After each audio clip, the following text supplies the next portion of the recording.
what's your plan over there? Are you just traveling, working? Working, working Yeah. and just being. So I'll be here for at least 2 months in Lebanon. Mm.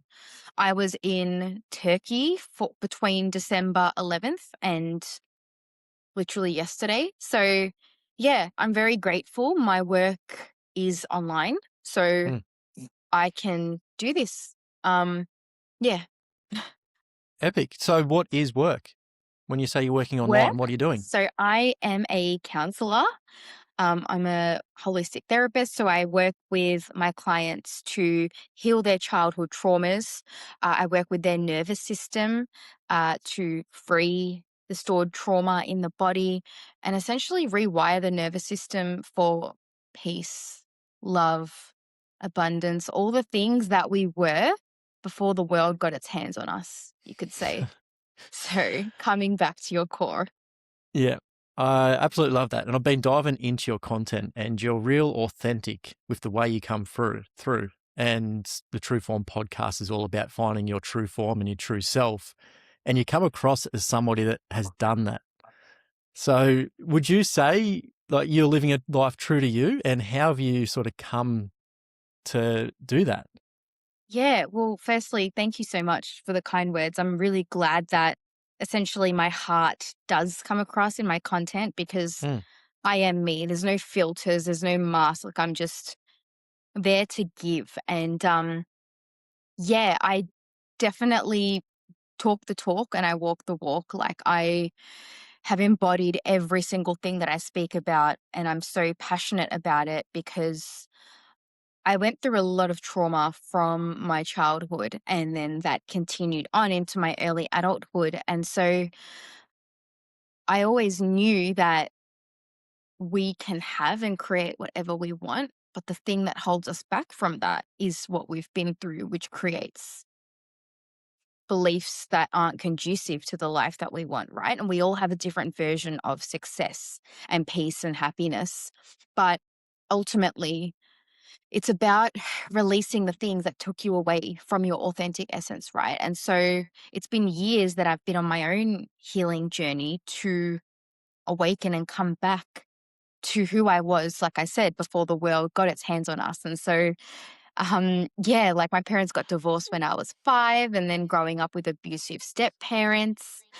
and then witnessing my dad develop Parkinson's and seeing the way that his emotions literally got stored in his body, which metastasized into Parkinson's. Mm. And it's really interesting because there are so many ailments and illnesses that conventional medicine can never explain, right? It's just like, oh, this is what it is. Now take a bunch of pills and put a band aid on it. But no one's actually looking at the root cause and realizing that emotions are physical. And so I then became a therapist and a counselor, and I started to also dive deep into the nervous system. And it's led me to where I am today, as well as not only educating myself, but doing this work myself and feeling into my body and emotions and everything in between. Prior to this business, I was a training and nutrition coach working with women and their body image issues and the way that cortisol impacts how much fat you hold. Like it is calories in, calories out, but it's also not. There's so much going on physiologically, emotionally. It's just this entire paradigm. So, yeah, it's really interesting. The trauma healing work I do now has my clients losing fat as well. Mm. It's just so nuanced, this entire topic. It's amazing. So, yeah, it's been years of navigating it myself and coming out the other end, living the life of my dreams. Like I'm so in love with life and myself and everything, and it wasn't always like that. So, Mm. yeah. I love that.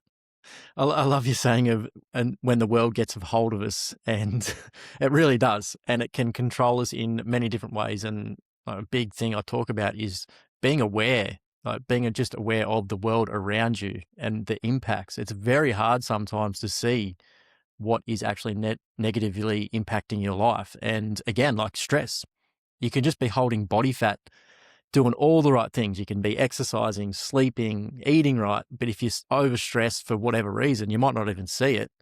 You're going to be unhealthy, causing issues and holding on to body fat. So how, I guess my question there would be, how do we be more aware of what the world around us and how it's affecting us? Yeah, well, I'll speak about two different concepts. So, this is what I talk about, for example, with my clients. You've got internal programming and external programming, I like to say. These are like my own philosophies that I've created. So, I like to think of like trauma as an example. Like, for example, from the day that we came into this world, we had our internal programming, and that is what we experience in our immediate environment, in our home, with our parents, siblings, or primary caretakers. So, these are the things that program us to be a certain way. And then we've got the external programming of the world. Mm, Hollywood, movies, music, the entertainment industry, everything. It's telling us about beauty standards, how you need to be. So you just come in like this blank canvas of abundance, love, and peace. And it's like, all right, let's just screw it all up. And then you yeah. get told how you have to be, right? What you need to Mm, do to believe you're beautiful, and if you don't fit that, well, then your life is going to suck. And what you need to do to receive love, it's just, it all comes onto us, right? You've got internal programming and external. So I believe, firstly, just to be, like you said, like, how do you be aware? Well, let's talk about it. Let's talk about it the way that mm, we are right now. Let's become aware of what it is that's trying to program us. And then the second concept I want to talk about is you've got your day-to-day stress that you experience today in your adult life, but then you've got the stress and cortisol buildup from emotional trauma. So it's very interesting because when it comes to, for example, the physical body, and maybe your body doesn't look how you want it to look, you think that it's just that traffic jam or what your boss said or your friend triggered you or that kind of stress. You think it's that impacting you. But really, it can be that, and also the stress of emotional trauma that's pent up in your field.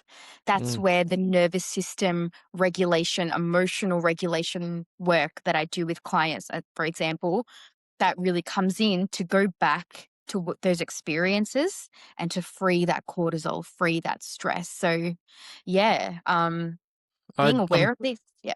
I'm glad you went there because I wanted to dive into just being like into that relationship between emotions and your nervous system. Can you talk on that a little bit more? Yeah. Well, we've got our central nervous system, right? And that lives within our physical body. And it is imprinted from the day that we came into this world, how safe or unsafe we feel. It's constantly like on the lookout for us. And so when we talk about emotions, well,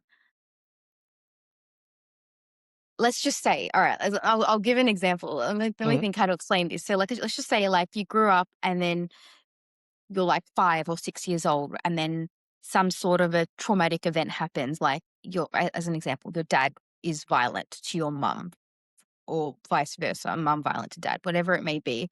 And you feel the emotional intensity of that as a child, obviously. And then that indicates to your nervous system, okay, right now, like, we feel unsafe and like this is not a good place to be in. And so that then gets imprinted into your nervous system, but it received that information from the original emotion, or whatever mm, emotion that was taking place in that moment. And so it's all interconnected, it's all speaking. And then, so you've got, like, say, like the emotional experience, and you've got the way that imprints the nervous system, and then you feel that safety or unsafety, which then also impacts the physical body.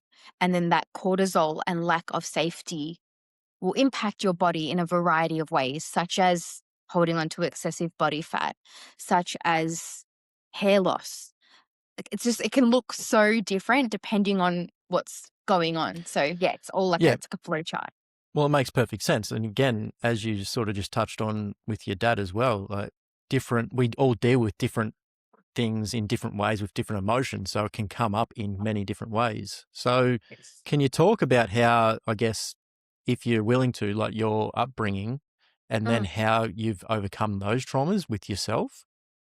Yeah. Well, Oh, so like I said, it wasn't just like my parents, but it was like step parents as well. So I would say like the biggest thing my parents struggled with was, I would say, okay, so from my mum, for example, I'd say the biggest thing is watching her. Sorry, before I begin, I just want to preface this by saying that every single human is doing the best they can with what they know at any given time of their life, Mm, even though sometimes, a lot of the time, it is not good enough. Like the things that we've been through as children in our life, it's not good enough. We deserved safety, we deserved emotional availability and all the things, right? But no one, including our parents, comes into this world thinking, I want to traumatize my child. No one thinks that. If no. they could feel and know exactly what it put us through, they would have never done that consciously, right? And the second thing is that, like, it's our parents' first time adulting too. And I think we need to realize that. Like, they don't know what they're doing. We don't know what we're doing. No one knows what they're doing, right? And you're just figuring it out. We all do have a choice of how we behave, but sometimes we unconsciously choose that. So, yeah, I learned a lot about my own parents' childhood, which is why they behaved the way that they did. But I'd say, like, from my mum, the main thing was witnessing her staying in an physically and emotionally abusive relationship with my ex stepdad. So she's no longer with him. Hmm. Um, that kind of taught me, oh, it's okay to be treated this way, right? Again, she wasn't meaning to, but that's probably like the only thing that affected me. My dad was really emotionally unavailable, just very numb and stoic and like focused a lot on like career success, but didn't feel like he could focus on anything else. And then you've got the stepdad that was physically and emotionally abusive, and then the stepmom, which was like emotionally abusive, and she would like chase me up the stairs when I was like 6 years old. It was pretty vile. Mm, So, yeah, I would say the mixture of all of these things that I went through had me seeking external validation, a very suboptimal idea of what it means to receive love from men and like the masculine. So then that recreated itself in my early adult life through relationships that were just not great at all. It created an anxious attachment style and a lot of cortisol in my body, a lot of mm, fear, a lot of like hyper hypervigilance, like what's going on? I'm not good enough. Just everything anxious you can imagine. It was just mm, like me. And so I began a lot of trauma healing when I was 16. So when I was 16, a lot of things happened. I started going to the gym. I started my first personal development course that my mum put me into. And I started like praying, and a lot of things changed for me from that point. I'm now 30. So it's been a long time that I have learned how to take care of myself, heal. Yes, you have Did a did question. what happened at 16? Like, I was don't some know. event or just yeah, okay. Because that's I don't pretty know. epic to go into a self-development at 16. Like, I would have loved to do that. Looking back on it, I don't know if I would have been the person that would accept it and actually do it, but to be put in that situation at 16 is pretty awesome. I'm so grateful. My mum, she put me into it. So after her and my dad got divorced when I was 5, she went and did her second master's in counseling. And she it's really interesting because alongside the trauma that was taking place, she started to practice counseling sessions on me and Mm. my sisters. So it created this like healing space. So then she changed her life and turned her life around. And I witnessed that growing up. She's the first one to break the generational trauma in her family. And I feel that's like catapulted me forward. So she put me into my first personal development course. And then because of that, she then took me to another event. And at that event was Tony Robbins. And then I did unleash the power within when I was 18. And so it all started for me very early. And I'm just like, geez, what a life. So much trauma, so much amazingness, turning it all over. Like, I am meant to do this work. And I'm honestly like Mm. without gassing myself up, like I'm living proof of what's possible. Like you can go through everything horrible, but you do not need to be a victim of your pain. I don't believe life is actually hard. What's hard is healing the trauma, is going through that process. But if you've got the right person holding a safe space for you, then it doesn't have to be so bad. And yeah, Yeah. But like I said in the intro, you are very authentic in the way you come through and what you do. So when you talk about these things, I believe you. And hearing that story, like I can see why you are the person you are now. But let's just dive into that yeah. counseling part. So your mum became a counselor and she changed her life around. And then you've done the same thing, like literally, like became a Yeah. counselor and worked through all your traumas to become the person you are now. Is Yes. that is that something It's everybody should do? Like go Well, do it's counseling or therapy? wild. It's like it's actually crazy, and I didn't mean to go down this path, but yeah, it's interesting. Like my elder sister, she's a psychologist, and the second elder sister, she's a hypnotherapist and like Yeah, right. hypnobirthing and psycho.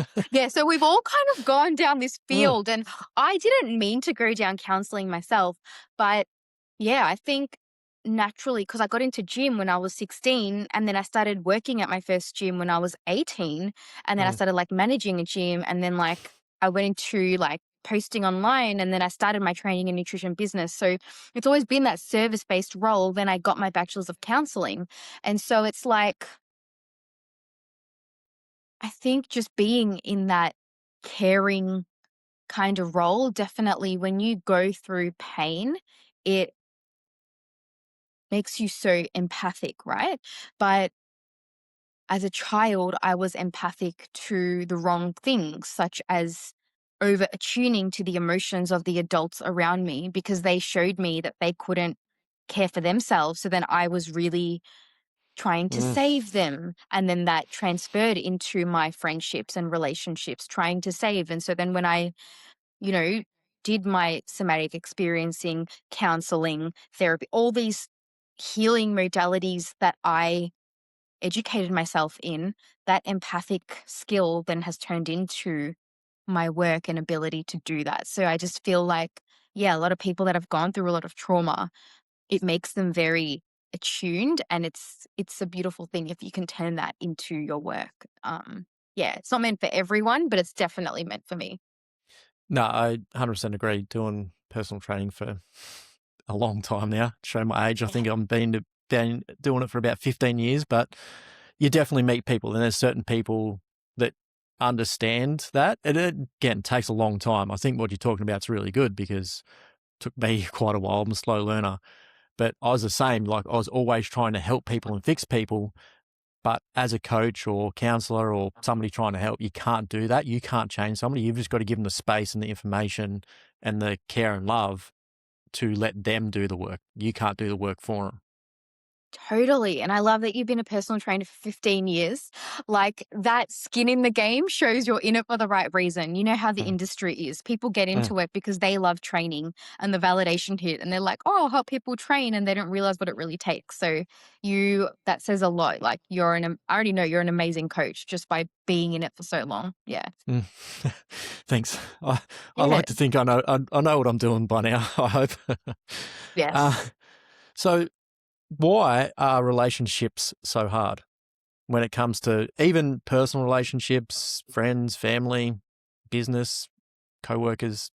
Relationships seem to be very hard, and I don't know if it's me, but are they getting harder to do, or is it just I'm more aware? Yeah.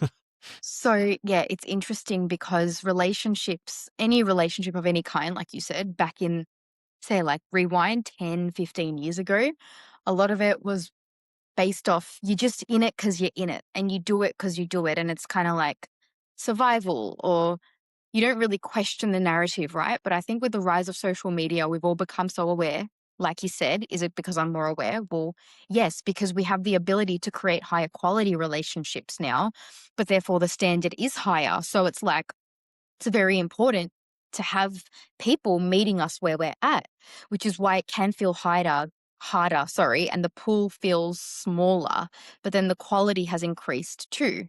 And so I would say the reason that it's hard is because relationships are the space where our patterns come up, where literally our relational patterns that we've been wired in since the day that we came into this world, they show up and you get triggered. And then you make that choice. Either do you stay in it or do you walk away? Some relationships are meant for you and your highest good, and you should stay in and do the inner work, and other relationships aren't, and you need to walk away. But either way, you do need to learn the lessons, right? Um, so, in terms of you asked, why is it harder? I would say two reasons. Literally, number one, because we are more aware. So, we do need to work through more patterns and parts of us in order to show up in a powerful way. But also, honestly, the rise of technology, man, like it has made us so detached and disconnected, and we don't know how to be emotionally available and present with each other.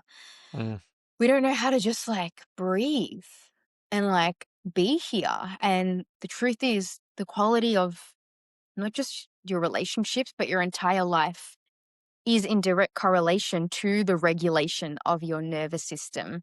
You know, are you in your peace, your grounding, and your calm, or are you like using that person to validate you, for you to feel a sense of love because you don't know how to love yourself? You know what I mean? mm. Like it's so interesting. Okay, so it's so many points I want to hit on there. First, we'll dive into, uh, you touched on a good point of when should we do the work and when should we leave?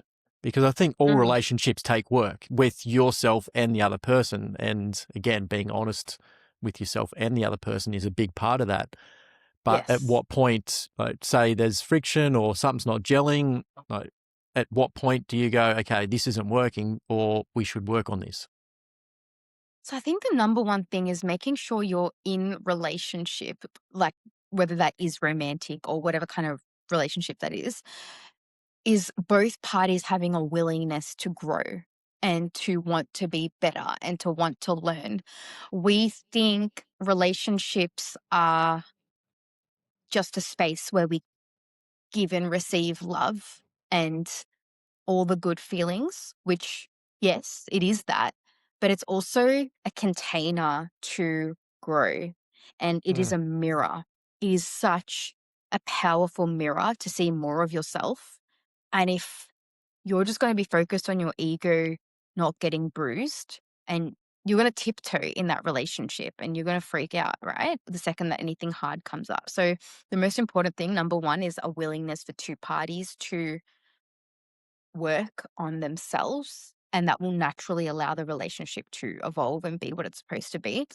Um, but with that, when you are tapped into yourself, your sense of self and your purpose in this life, and who you really are authentically at your core, you will be able to understand if this person is in your life for a reason, a season, or your lifetime, right? And so I would say it's really difficult to answer, right? Like, yeah, is this yeah. I relationship feel meant like for me or not? yeah. But it's just it really, because every situation, I mean, when you ask me that, I'm thinking about, because I conduct couples counseling, and I'm thinking about all the couples that I work with, and it's like it's so nuanced. It's like you every situation, the biggest thing is that you just have to feel it's I know it sounds so cliche and so blasé, but you have to feel into the truth of it in that moment, and yourself, and feel like, okay, like, has this person disrespected me too much? Have my boundaries been overstepped too much at the point of no return, where I won't be okay in this relationship, where I may project onto them? Mm. Or can we work through it?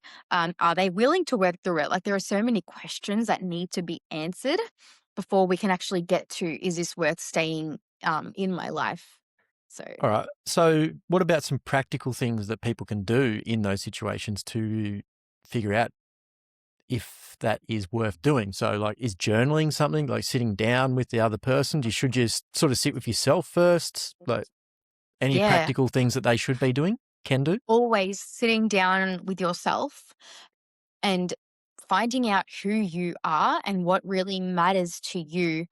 You know, the company we keep around us is so important. They say you are a byproduct of the 5 people you spend the most time with. And so it's like you have to look at those people in your life and think, okay, who am I? Do they align with that higher vision, higher purpose of myself, of where I'm headed? So, number one is to really know yourself. And I would even recommend giving yourself the space to take space and be alone with yourself, to sit with your thoughts and figure out what really matters to you. That's number one. And yeah, that can be in the form of journaling, as an example. Um, just really writing everything down. It's very powerful. That's number one. Number two is then assessing, okay, who is this person at their core?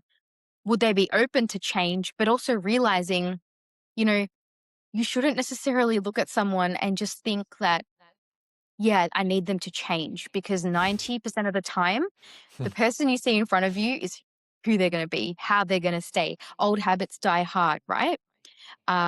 That's number two, really having that conversation with yourself and with them and seeing that willingness. And then that's where you give it time. Let's just say they aren't willing. Okay, cool. Well, then you need to think, am I going to feel like this relationship is like pushing a boulder up a hill to maintain?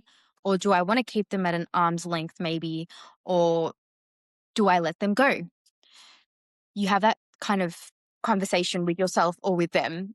Mm, Or if you're going to move forward with them, then you have to be willing to give it that space and that patience and get really honest with yourself what you're signing up for in that process.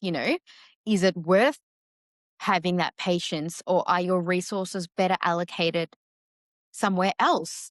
Maybe it really is worth it to stay in it, or, you know, you are actually holding on to dense energy that isn't allowing the space to be freed up in order to allow more aligned relationships in your world, right? mm. So, yeah, there's a lot of questions to ask and a lot of self honesty involved. Yeah, it sounds easy to talk about, but it's very hard to do in practice. Absolutely.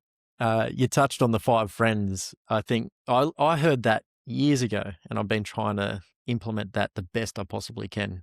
I Mm, think that's very good advice. Like you are the average of the 5 people around you. Right?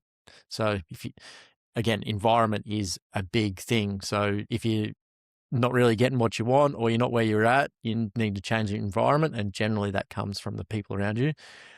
Sometimes it's hard and it sucks, but it's necessary sometimes. exactly. I think that goes into self-worth, because you were talking about, understanding yourself and all that sort of stuff to have a better relationship, and you can't really have a better relationship or figure out whether you should improve it or leave unless you know yourself and self-worth. So can Mm. you touch on or talk about self-worth? What does that mean?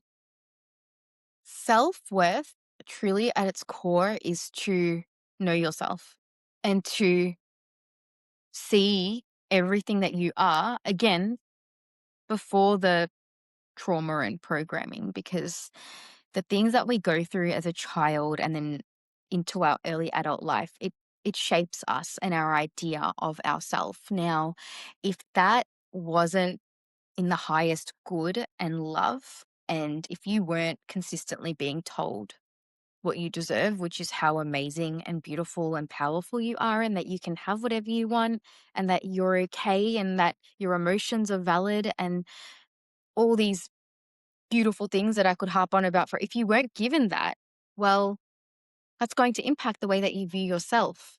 And so it's really about peeling back the layers, for example, through a trauma healing journey, like figuring out what happened and how it impacted you.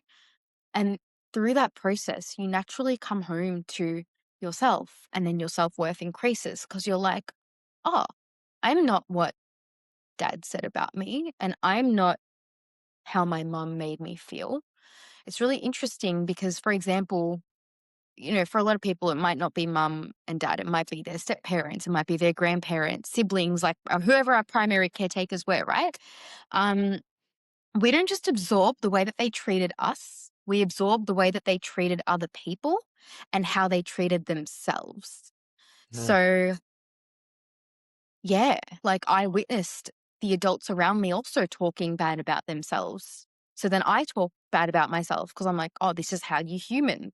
Because I'm literally a child and I don't know how to human, right? A lot of it around body image and things like that. So yeah, it's really interesting.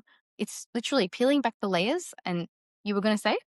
I was going to say, like, the language thing, I noticed, like, we were talking about this before we hit record, and like the culture here in Australia, one big thing, like when you ask somebody how they're doing or how are you, and they say not bad, I'm like, why are you referring to something not being bad? Like why can't it just be good? I think that is, again, in our culture, and it can sort of have a big impact. And it's just something so simple of switching that around and always saying I'm great or I'm good, and not comparing yourself to a bad time or being bad is a big thing. Like, I caught myself doing that a couple of years ago. I've changed it, and it makes a big difference. It really does. It catches people out as well. People are like, oh, you're good. What about not bad?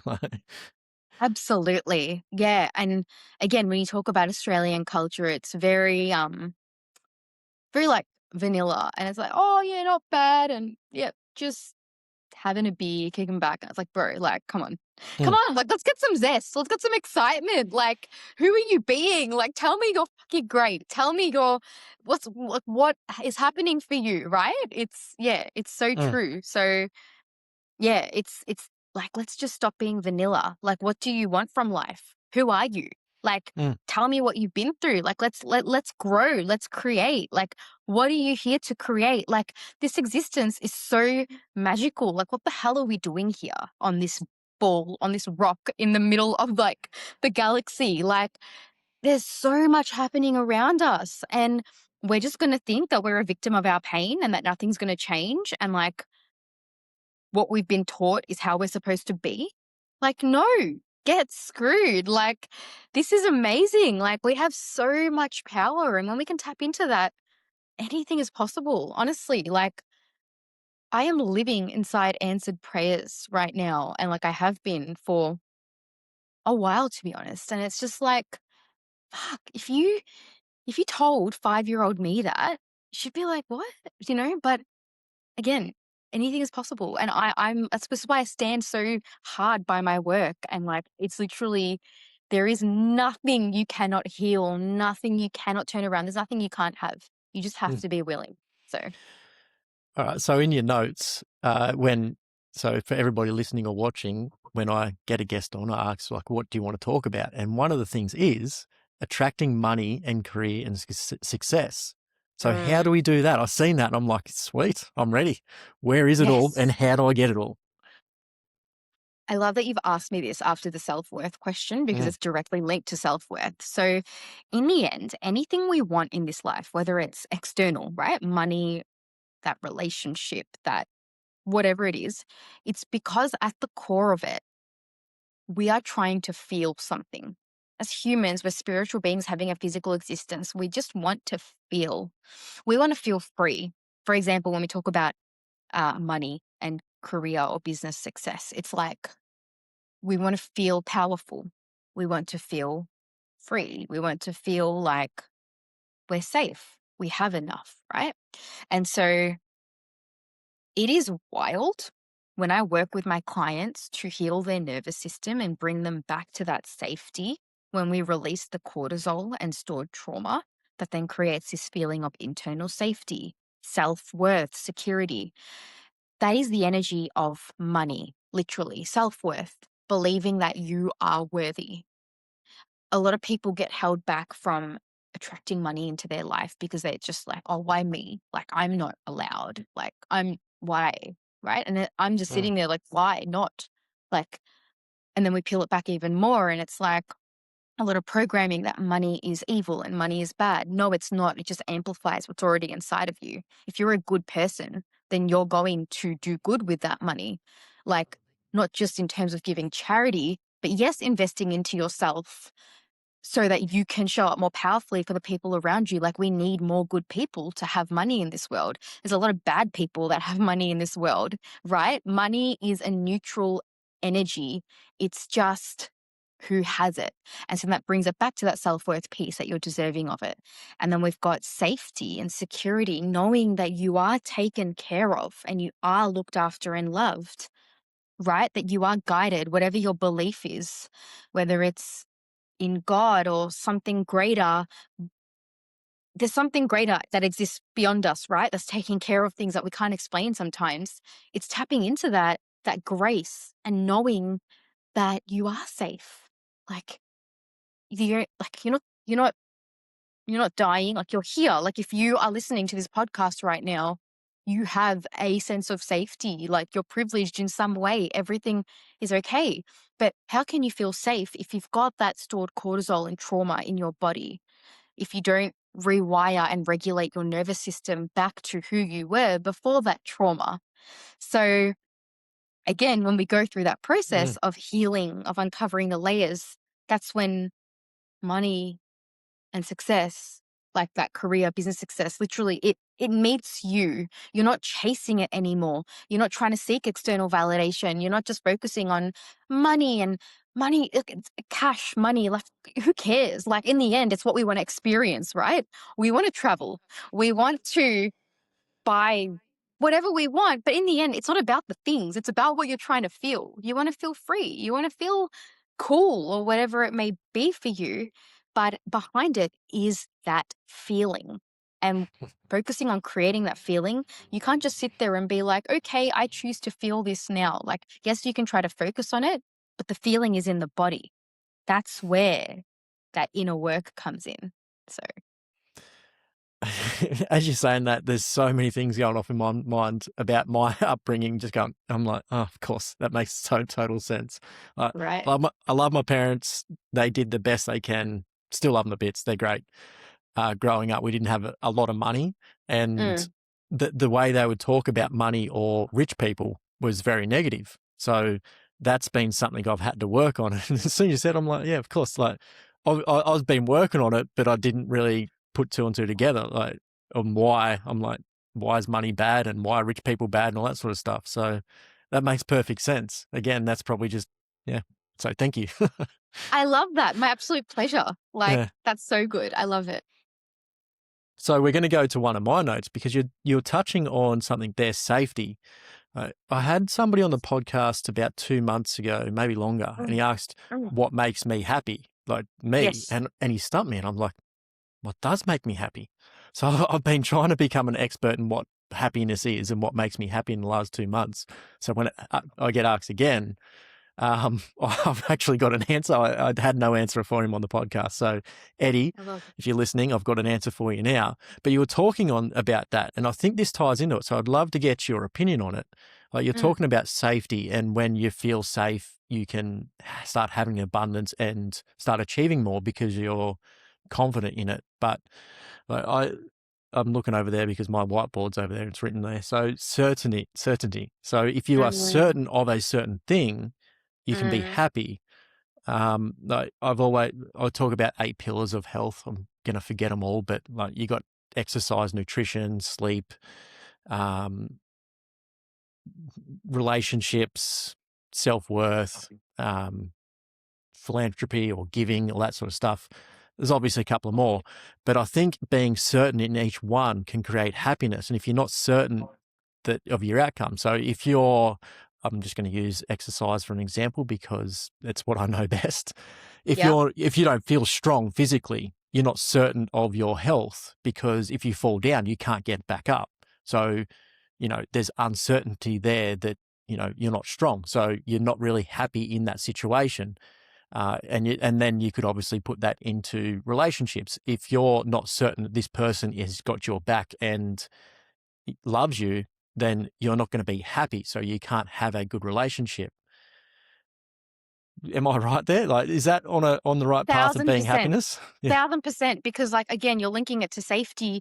Certainty is safety. Mm, It's like, and again, it comes back to that thing. Like, everything in our life should be a fuck yes. Do you know what I mean? Like, in mm, full showing up and power. And it's like, yeah, I'd love to ask you mm, if that's okay. Like, so of you've course. got your exercise that you talk about, like certainty with. So, in trying to answer this question, have you found other areas of your life maybe that you don't have that sense of certainty in, and you're like, "Oh, yeah, like, now let me create that." Yeah, 100%. So, physical things, I'm all over because, again, that's what I've Yeah. been doing for the last 15 years. So, I feel like my body's quite strong. I don't feel like there's any issues with it. Nutrition. Oop, I still got you. Yeah. Yep. Nutrition, again, been doing it for a long time. I know what's up. Sleep. I love my sleep. Mm. Know how to sleep properly. And then it starts falling apart from there. So relationships, probably haven't Yeah. had the best history of relationships because of, Mm. again, past issues. Mm. I've always been in relationships where I haven't been certain whether my partner wanted to be with me or not.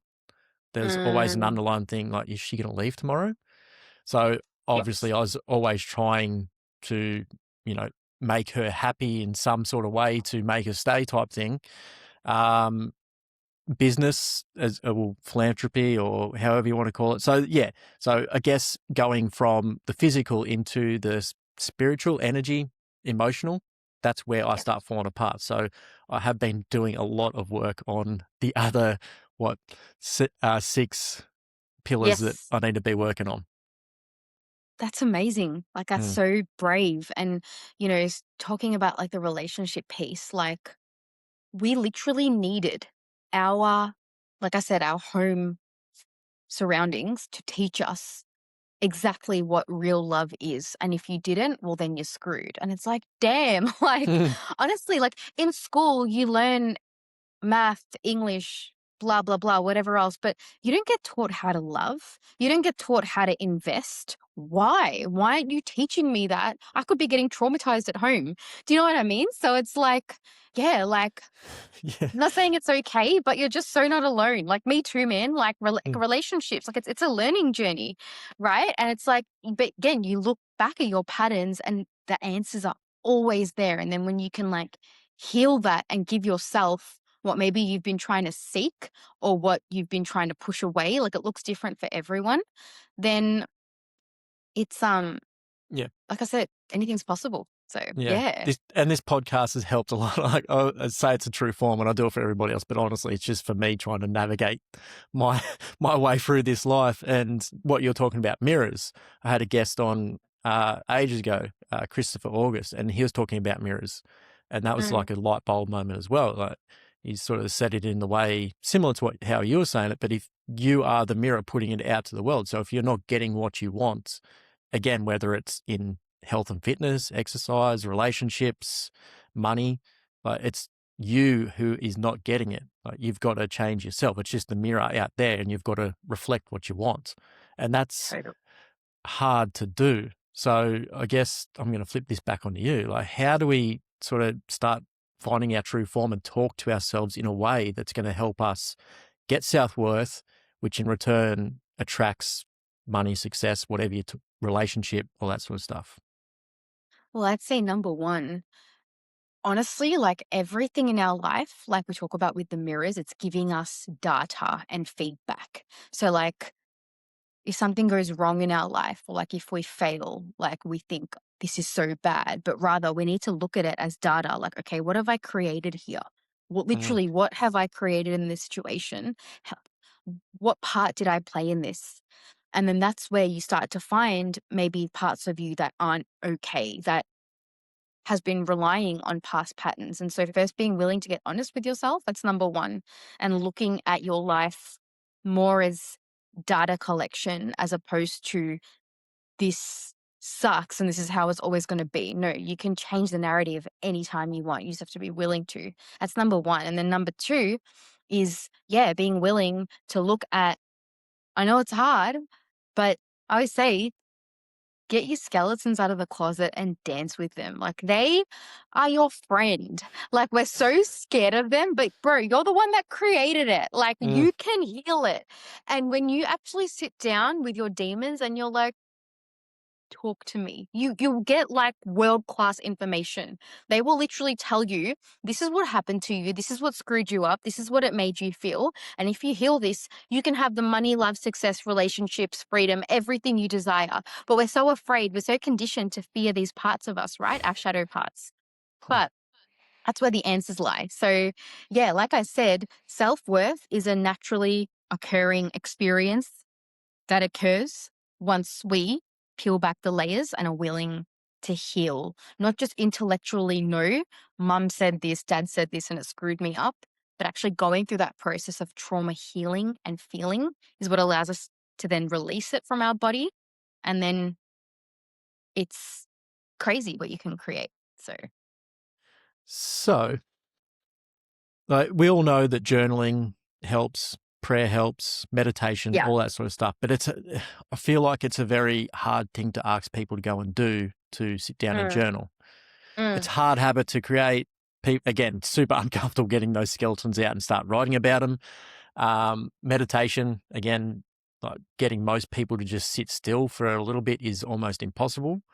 So I yeah. want to go back to when you're 16 again. I'm going back to that pivotal time in your Yeah. life because it was pretty big. You started working out. I started working out when I was 15. So we actually started working out at a very similar age. And Yeah. I do think it was a catalyst. I think exercise is a big thing that people are missing. Like, yes, it's good for your body, all that sort of stuff, but the mental side of it and the thing that it can help you start achieving. So would you, Yes. like you went to two self-help things. One was Tony Robbins, so probably the best thing in the world. If you weren't Yes. exercising at the time, do you think that would have been more effective or less effective without the exercise?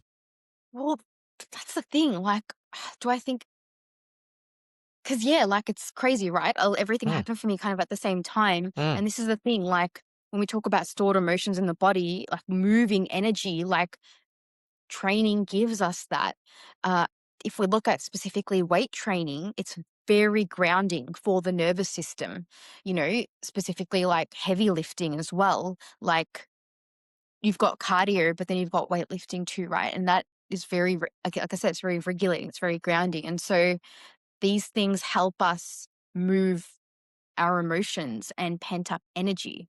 The only place I would say that people get it wrong is where they say, oh, the gym is my therapy. And it's like, it's not. It can help you. It is. Yes, like I just said, like we're talking about the power of it, but you need it in conjunction with actually working through your demons, right? But exercise is a very important part. Like I said, my previous business to this was I was a training and nutrition online coach. And like I this is like therapy, emotional regulation, nervous system regulation now, but I'm still advising my clients how to eat and how to train because like it's all one, it's all tied in. So mm. yeah, it's a very big part of emotional regulation. So So why were the transition? Why did you transition into more counselling than just the nutrition and exercise part? I believe it was a natural ripple effect as a result of my own healing journey, seeing what I've created for myself. I was like, well, I need others to have this too, because like I've gone through all this shit and like I've healed it and I now have this amazing life and I didn't have this amazing life. It was horrible. So like I need to teach this now. And also being in training and nutrition, like, there's naturally like this therapeutic side to it. You're holding space. You're training your clients and they start talking about their problems. And it's like, and it felt very natural to me. And I started Yeah. to like fall in love with that part more. So I was like, okay, I'm just going to dedicate myself completely to this. And yeah, like I said, sometimes in my work, I'll sprinkle the guidance on exercise and nutrition, but like that's not my main thing anymore. It's this whilst also still educating my clients on the importance of it and how it does play a part. You need to be doing it all.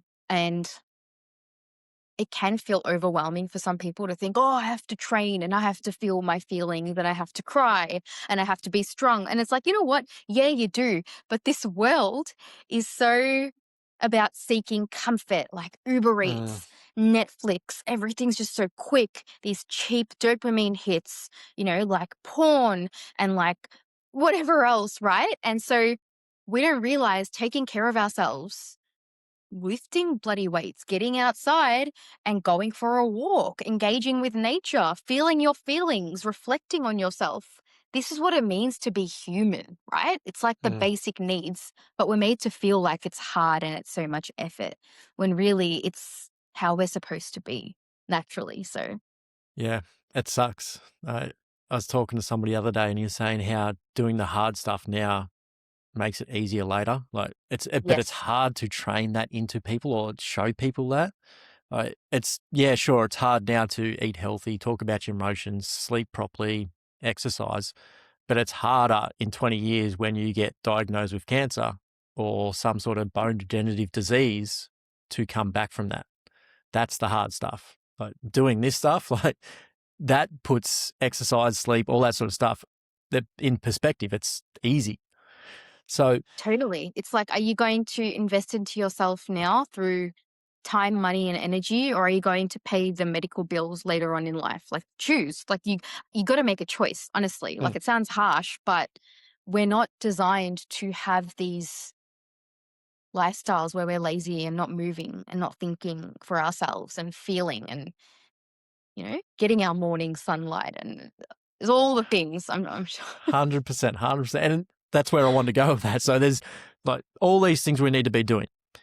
But what do you see? Uh, what would you get your clients to do? Somebody's come to you, they're struggling, they want to change to positive. Like, what's one or two things that they could start doing tomorrow that's going to have a bigger impact rather than adding them all in? Like, again, like you were just talking about sunlight, sleep, Mm, nutrition, and it's yeah, endless. So, what's, yeah. say, two or three things, practical things that people can do, start doing tomorrow?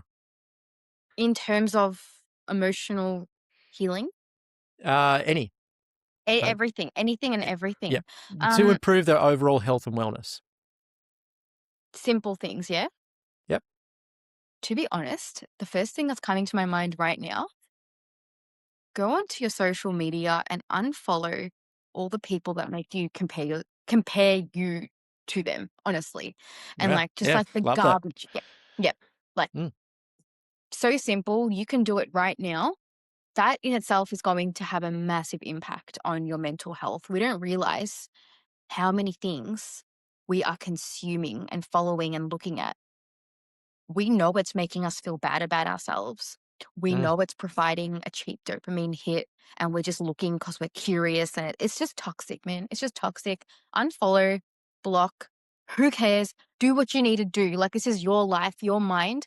You are the most precious thing. And you're consuming this stuff into you and your mind. Like, we think it's just so innocent, right? Like, oh, having a doom scroll. No, like this is direct information into you. Like, love yourself enough to not do that, right? yeah. That's a great point. And like we were talking about before, like the five people around you, but then social media just times that by 10,000. Like you literally open yourself up to 10,000 people every time you look at your phone. And if you're spending hours on it, that's 10,000 people that probably don't have your best interests. Well, yeah, good point. I Love love that. that. Absolutely love I that. love that. Yes, the way you Good put point. that, exactly. So, Mm, yeah, that's like one like number one thing I would say. And number two is just maybe start to develop some sort of an awareness of your thoughts throughout the day. Like, are you nice to yourself? Or like, are you mean? Like, are you telling yourself I don't deserve this? Or like, the moments where you think of what you want and you're like, oh no, that's too hard. Or like, what is that person going to think? And like, no, I need to still people please because like, otherwise XYZ will occur. Just, just don't even try to change it. Just start to become aware of your inner dialogue. Just that in and of itself is going to be mm, very powerful. What I'm speaking into right now is like, you've got like the action you need to take, right? Like the needle moving things. This is like the prior. This is like the very accessible, you can do right now. Get it out of your back pocket and just do it now type of things. That is the precursor to a lot of other big things in your life that you can create and have. So, 100%. Definitely. Third, keep going. I'm loving these. oh, third, you said two. All right, let's keep it I know. going. Yeah, you're loving this. Yeah, number Mm, three is oh, this is a good one. Really like think of the relationships in your life. And for example, in alignment with like the inner dialogue of how you're thinking and feeling. I was speaking to a client early this morning, and like she knows where she wants to be, but unfortunately, her husband continuously criticizes her. And it's really sad. And like, it's a really tough one when it's a person you're married to. But overall, when you think Mm. about your inner dialogue and how nice or mean you are to yourself, how much you believe in yourself or don't believe in yourself, you have to think like, the relationships in my life, how are they fitting into that? Are they contributing to negative inner dialogue or positive? Do they take me towards where I want to go? And just start to like make an assessment of literally the relationships and the people in your life, and what's going on for you. And above everything, being willing to get very honest with yourself. Were you going to say something? So I I love that. love it. I asked for the third one. Uh, so you touched on three things there. I don't even think you realize, but I think they're great. Like, you need to quiet the noise, basically get off social media or block a lot of people so you can start thinking. Then once you start thinking about yourself and your environment, start changing it. So I think just off the top of your head, there were three great things that people can literally start doing tomorrow. They're going to have a massive Yes. impact. I'm sorry. The sun has just come out and it's like blaring onto my phone and me. I'm just trying to like recalibrate. Sorry. That's all right. I think it started raining here, so we got the opposite. Oh, love that. There you go. Duality. Uh, so I just want to go back to, before we start wrapping up, your sisters are both in therapy or counselors as well. Yes. Yes. Same field. Did they have a similar arc to you? Like, was it a natural progress? Did they go to the same events when you were 16? No, Did they start exercising, and then did they transition into counseling? no, they didn't. For them, like, I know my older sister, she knew from a young age she wants to be a psychologist. She's a lot more like pragmatic, um, book. She follows like the book, and she's very like, you could say like your old school psychologist who is like, she's amazing, Hmm. um, but different to me. I always say I am the most non-clinical counselor you will ever meet. Like, I am not by any means, like, really, I'm not. I'm totally human and soulful about it. So my older sister knew she wanted to do it from a young age, and she just like followed it. And she's amazing at what she does. And then my second sister, she also kind of did she did like her like with an honors in forensic psychology, but then she went into hypnobirthing and hypnotherapy. And so again, that was through her own process of giving two natural home births, which is just amazing. And also, yeah, her own process of like trauma healing kind of thing. But yeah, it's like similar, but it's different to me. So it's yeah. Mm. But I think we Yeah, it's all just interesting to see how, I guess, go. sorry, I think there's a bit of a delay. Yeah, I think I would say perhaps what we've all been through maybe has made us again go into that empathic kind of role. Um, because here's the thing: when you, it's a very oxymoronic paradox. When you go through pain, when you see the dark, your soul realizes there's light. Like, you just know it. And then you're like, you see other people who haven't gone through what you've gone through. And then you're like, okay, well, if they haven't gone through this and they have this type of life, well, then what's possible for me? And so then you turn your darkness into light. And maybe that's what's happened with me and my mum and my sisters, like going into that caring thing, because we've all been through the hard stuff. It's just that for me, it started when I was 5. I was like a lot younger than my sisters. So, yeah. Mm. And on that note, I'd like to say to anyone listening to Mm. this, Yeah, it's just you know, you might feel like your trauma makes you disadvantaged. And a lot of people say, why me? Why did this happen to me? So many other people have such a privileged upbringing, then they have good relationships in their life, and I don't. And it's like, yeah, but those people who may look like they have all the good on the outside, like you have no idea. You physically cannot know exactly what every single person who has this quote unquote privileged life is really navigating in their life. And you will never know. So don't try to understand it, because it's like you don't need to, firstly. And secondly, when you go through pain, there is just this different level of compassion and depth and awareness you have to life that you cannot, like, you earn your stripes, yeah? Like, you can't get it in any other way. So you're not disadvantaged. It may have been more painful and more hard, and it may have really sucked. And I'm not going to gaslight you and say, no, it's great, like, and spiritually bypass you and be all toxic positive. Like, no, everything's fine. No, I'm never going to do that. It sucks. But if you keep saying it sucks and be a victim of it, that's going to suck more than if you choose to heal it and turn your purpose, your pain into your purpose. So, yeah. I absolutely love that. Yeah, 100% agree. Appreciate your time and honesty. So let's end there and let people know where they can find you and work with you. Yeah. So they can go to my Instagram, which is coach.Naila. I'm sure it's going to be linked somewhere in this podcast. And literally It will just, be in the show notes for sure. yeah, send me a message or fill out the form, which is in my bio. And we take it from there. It's very simple. Literally just fill out a form, you book a call, put in your number with the area code. If you're overseas, I will contact you, or just send me a message and I'll be there. Absolutely amazing. Naila, thanks again for coming on the podcast. Thank you for having me. I appreciate you. What is up? Thanks for being here at the end of the episode. Obviously, you've enjoyed it and it's helped you find your true form.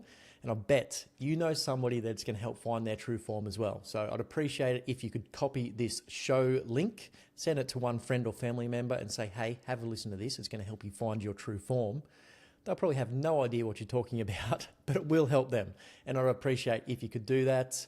Also, all podcast platforms these days have some sort of algorithm. So the more you interact with this episode, the better it's going to perform and help reach more people and help them find their true form as well. So 5-star review, positive comment, like, share, comment, however you can interact with the episode.